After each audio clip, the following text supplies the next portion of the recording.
തീർച്ചയായും ഇത് വളരെ സന്തോഷകരമായിട്ടുള്ള ഒരു വാർത്ത തന്നെയാണ്.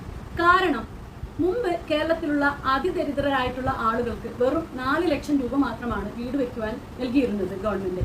എന്നാൽ ഇന്ന് ആ 4 ലക്ഷത്തിൽ നിന്നും 2 ലക്ഷം കൂടെ കൂട്ടിയിട്ട് 6 ലക്ഷം രൂപ ആക്കിയിരിക്കുന്നു.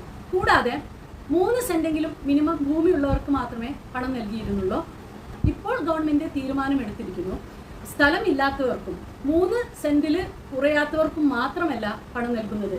കുതിച്ചു വന്നിരിക്കുന്ന ഭൂമിയുടെ വിലയുടെ അടിസ്ഥാനത്തിലാണ് 3 സെൻറ്റിൽ നിന്നും 2 സെൻറ്റ് ഉള്ളവർക്കും ഈ 6 ലക്ഷം രൂപ ഗവൺമെൻറ് നൽകാമെന്ന് തീരുമാനമെടുത്തത്.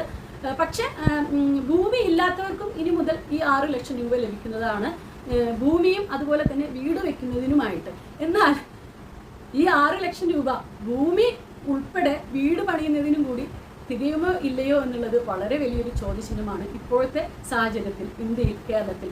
കാരണം മനുഷ്യനെ വെച്ച് ബാക്കിയുള്ള എല്ലാറ്റിനും ഇന്ത്യയിൽ വില കൂടിക്കൊണ്ടിരിക്കുന്ന ഒരു കാലഘട്ടത്തിലൂടെയാണ് നാം എല്ലാവരും സഞ്ചരിച്ചു കൊണ്ടിരിക്കുന്നത്. പക്ഷേ എന്നിരുന്നാൽ പോലും ഈ 4 ലക്ഷത്തിൽ നിന്നും 2 ലക്ഷം കൂടെ ആക്കി ഗവൺമെൻറ് 6 ലക്ഷത്തിലേക്ക് ഉയർത്തിയത് വളരെ ആശ്വാസകരം തന്നെയാണ്.